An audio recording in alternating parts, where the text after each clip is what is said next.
AFC North is always a race to the finish line. Just within the division, it's a gauntlet of a schedule. A year ago, it was the Ravens winning it all, a 12-5 season ending at the hands of Buffalo. That's who they opened the season with in 2025, by the way. Meanwhile, the Steelers still sorting through their quarterback conundrum. They'll face their former one in New Jersey as Justin Fields commands the Jets offense. The Bengals have to get out to a hot start, right? They're trying to avoid another playoff miss and a chance to start 2-0 for the first time since 2018. More on that in a minute.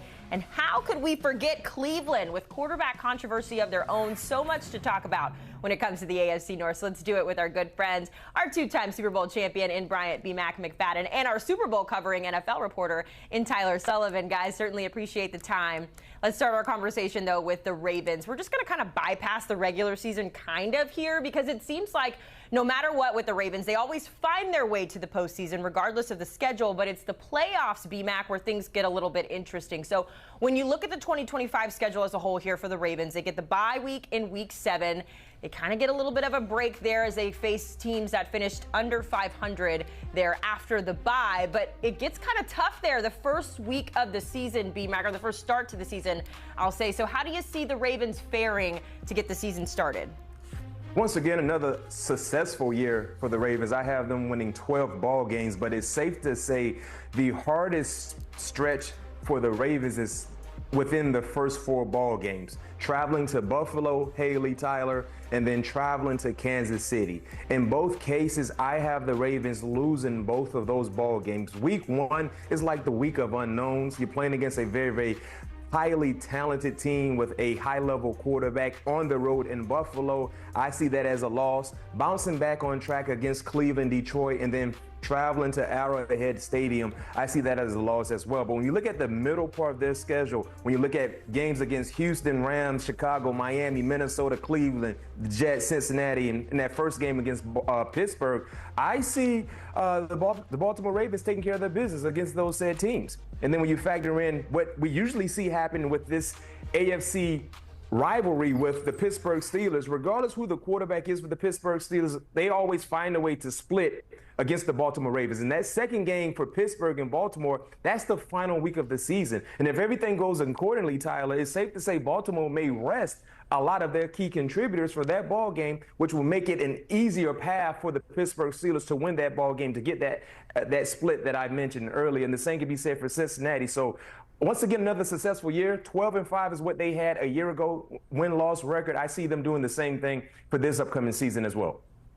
Yeah, it's a good point, B-Mac. If you look at that Week 18 game against Pittsburgh, they could easily rest starters. I actually have them winning that game, but if you lose that game, then I'm right there with you in terms of the prediction. I have them actually at 13-4. I think this is going to be one of the best teams in the AFC yet again. You still have Lamar Jackson, Derrick Henry. You add DeAndre Hopkins to that offense, and we saw defensively last season, they turned a corner. They were abysmal to start the year, bottom of the league in most meaningful categories.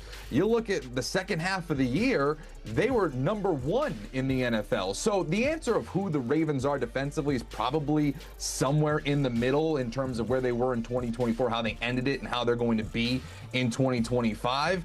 The thing that I look at, and you referenced it, B-Mac, so tough out of the gate, going to Buffalo for Sunday Night Football. I actually think they're going to win this football game, though. I think they're going to go into that hostile environment and pull out the win in the upset, because you got to remember how last year ended. All the drops from Mark Andrews, the playoff struggles continuing for Lamar Jackson. They nearly were able to edge it out, but just some mental mistakes prevented them from advancing into the playoffs. I think they're going to carry a massive chip on their shoulder into that game to have a statement win that I actually think will come back around when we're talking about number 1 seeds and potential tiebreakers later on in the year. It could be a very important Week 1 win for Baltimore. We'll have to see it play out. That is certainly an exciting matchup, though. You got the 2 MVP finalists last year in Lamar and Josh Allen going head-to-head, so we'll see that on Sunday Night Football. Guys, I know I'm not the only one in saying that I am begging the Bengals to start the season strong. It has just been so tough to watch over the last couple of seasons.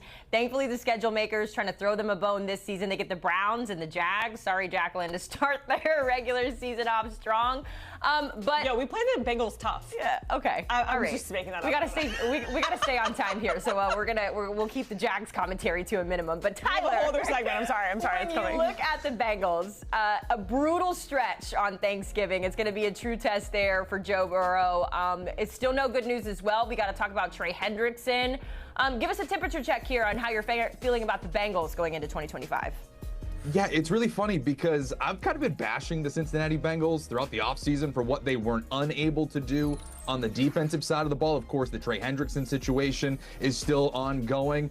But then I'm going through the schedule and I'm like, win. And all of a sudden I look up and they're 12-5. And I'm like, how did they get here? The Cincinnati Bengals. And you referenced it early on in the season. If they do not take care of business against the Browns in Cleveland and the Jaguars, and also I'll throw the Vikings in there with a young J.J. McCarthy getting his feet wet in the NFL in week 3.